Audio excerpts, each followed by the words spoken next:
چارې. دوستانو نن غواړم چې د نرګس کباب د پخولو طریقه تاسو سره شریکه کړم. نرګس کباب لپاره کوفته پکار ده او کوفته ما ورته راخیستې ده 1/2 کیلو او علاوه له کوفتې نه ورته هګۍ پکار دي او هګۍ هم ما دلته د 1/2 کیلو ته 15 دانې راخیستې دي او ورسره مې اوړه راخیستې دي. البته زه هېڅکله کوفتې ته پخلي ته خو اوړه نه ور اچوم، خو نرګس کباب ته که تاسې اوړه ور اچوئ او لا که غواړئ هغه د فیرني پوډر کانفلور ورته وایي هغه هم ور اچولی شئ. نو په دې چمچې باندې مې 3 چمچې تقریبا اوړه راخیستې دي او مساله هم د تاسو خپله خوښه څه ډول مساله پکې استعمالوئ، خو ما پکې صرف غوره ده یو رقم او دا ورسره وچه دنیا مې میده کړې ده، یو ډول مساله، کورکمن او مالګه او دا هم د هوږې پودر دی. علاوه له دې نه مې ورته 2 دانې دغسې پیازه میده کړي دي او دا هم زنجفیل او دا هم تازه دنیا او لږ څه هم ورسره شوید. دوستانو طبعا چې کوفتې وس که موږ لرو چې کوفته اخیستی سو نو بیا حتما ورسره هګۍ هم اخیستی سو. نو کله کله بعضې خواړه شاید تاسو ووایئ چې دا قیمتي تمامیږي، نو که زما په نظر نرګس کباب ډېر قیمتي خواړه نه دي، نو چې کوفته پخولی سو هګۍ هم پکې ږدولی سو او دې نه علاوه چې ده دا نرګس کباب تاسې کولی شئ چې پوښي کې دغسې ورسره چپس راواخلئ او په دسترخوان یې کېږدئ ویې خورئ، وریجو سره هم خوړل کېږي چلو سره او په یوه مېلمستیا کې دسترخوان ډېر ښایسته کوي او خوندور خواړه هم دي او باید په خوړو کې موږ تاسې تنوع باید راولو او هغه تل یو نواخته خواړه هم سړی ستړی کوي یو ډول. نو د دې لپاره ما غوښتل چې نن دا نرګس کباب د پخلی تاسو سره شریک کړم. نو زه به دا شیان راواخلم، دې خواته به یې کېږدم او اول به دا پیاز او دا ترکاري زه په ماشین کې میده کړم. علاوه له دې شیانو نه دوستانو نرګس کباب ته چې غوړي ډېر غواړي، البته په ښه ډېرو غوړو کې به داسې چا خبره غرقو غوړو کې به دا کوفتې سرې کوو. لومړی به دا شیان ټول زه دلته ماشین ته واچوم او میده به یې کړم.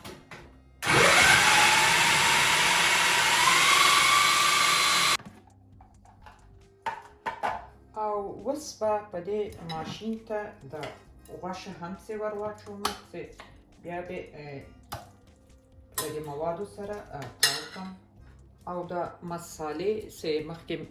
تاسو ته فکر شوی که شاید لرې به وو، دا هم غوره ده، وچه دنیا ده، مساله، کورکمن او مالګه او ټوله مې یوه چمچه د چای خوړلو قاشق کې راخیست. دا اوړه به هم پسې ور واچوم او هوږه به هم ور واچوم.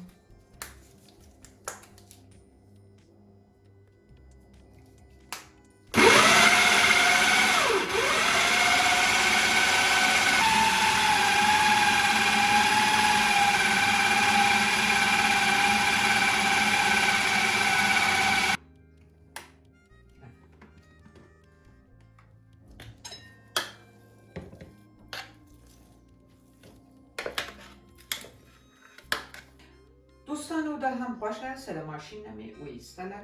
او دلته مې په دې پیالې کې چې ده لږ څه اوبه راخیستې دي. تاسو خوښه چې جوړوئ لاس په غوړو ککړوئ او که په اوبو باندې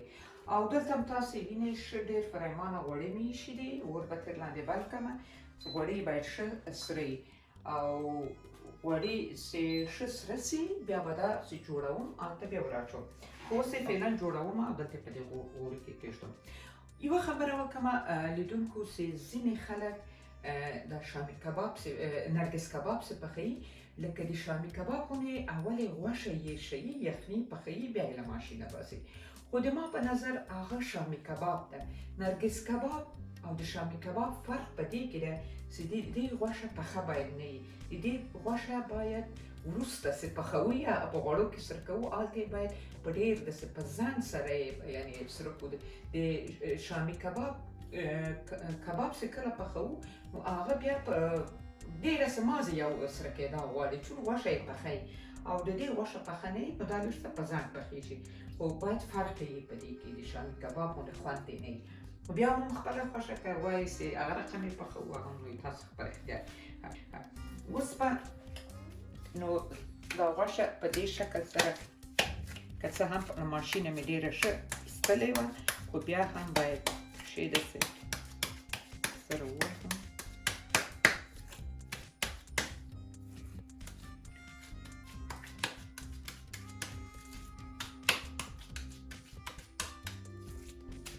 په دې شکل او اوس به د هګۍ چې ده هګۍ مې البته ایښولې دي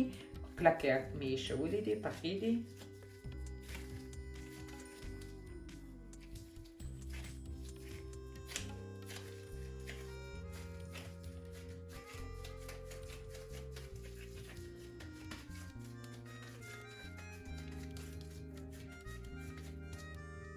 لیدونکو که چیرې بیا هم تاسې لږ څه وایي چې کوفتې غوښه هم لا یو څه ښه نه وي او بیا هم ویرېدلی سي ماته به سي تاسې کولی سئ بالغه هم دا داسې په اوړو کې لا په هګیو باندې داسې ووهئ او بیا یې په غوړو کې سره کړئ خو دا غوښه ښه غوښه معلومېدله مطمئنه یم چې نه هغه کېږي ماتېږي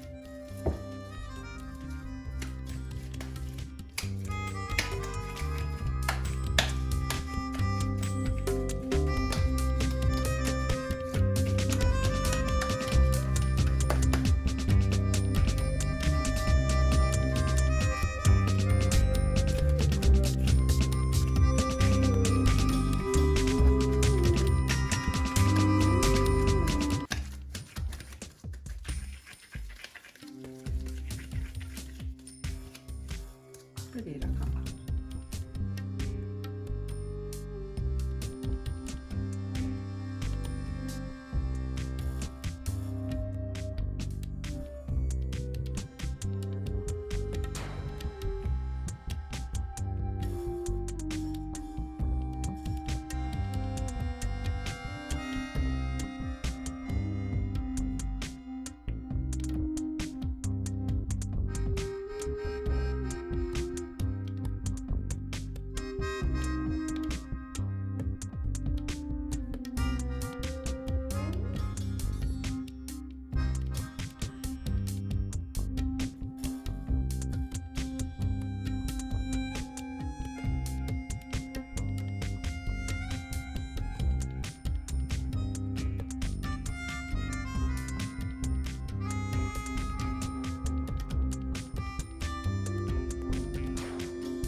او دا رقم مې جوړې کړلې اوس به نو چې غوړي ښه سره سي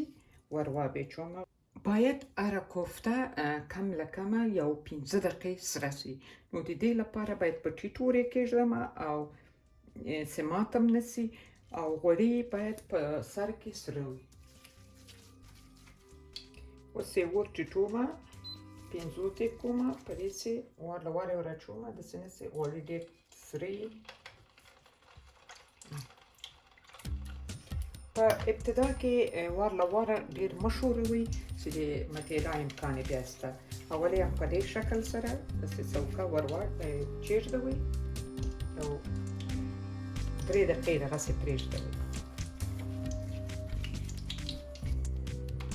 دې لپاره چې جای ازادې دا درې به سرې کړمه درې به بیا سرې کړم او اور مې هم 15 درجې ورته کړو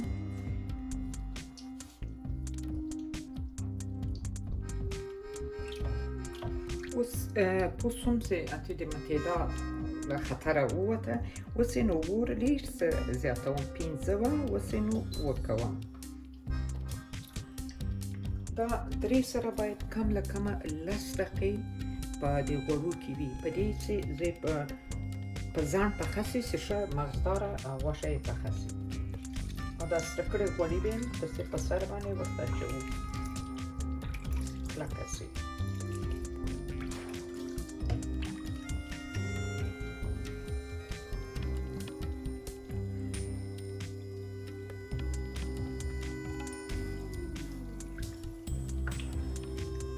ګورئ دوستانو، کم له کمه 3 دقیقې ما په دې خوا تېرې کړې، اوس یې په دې بله خوا اړومه او بیا هم همداسې په شپږمې درجې باندې دغسې ږدومه سوکس تر څو دا ښه پخه سي. اوس ګورئ لږ څه په حوصله مې ورته وکړله، څومره ښه وچه پرې اړولی سوی. هېڅ امکان د ماتېدا یې نشته چې غوړي ډېرې او اور یې هم داسې برابر ډېر تیز نه وي باید. اوس کولی سوی اور یې تیز کړمه، 10 دقیقې پرې تېرې سوې، لا به زیات هم پرې تېرې. غواړم چې د اړخونه یې ښه سره سي.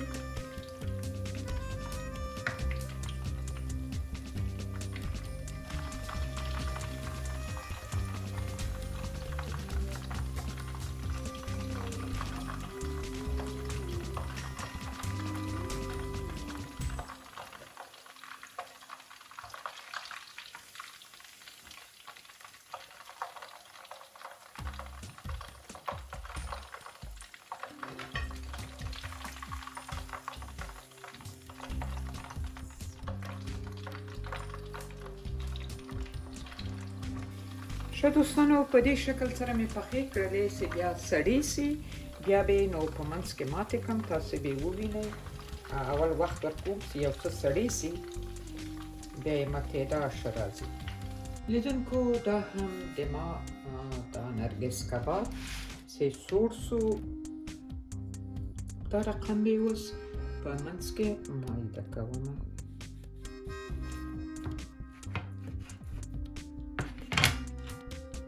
ګورئ، دا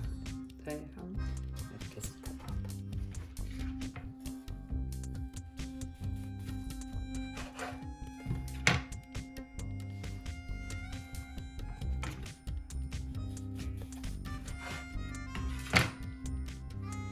دوستانو، دا هم نرګس کباب چې ما په لاندې مې یو څه چپسو سره کړل چې مې ښودل،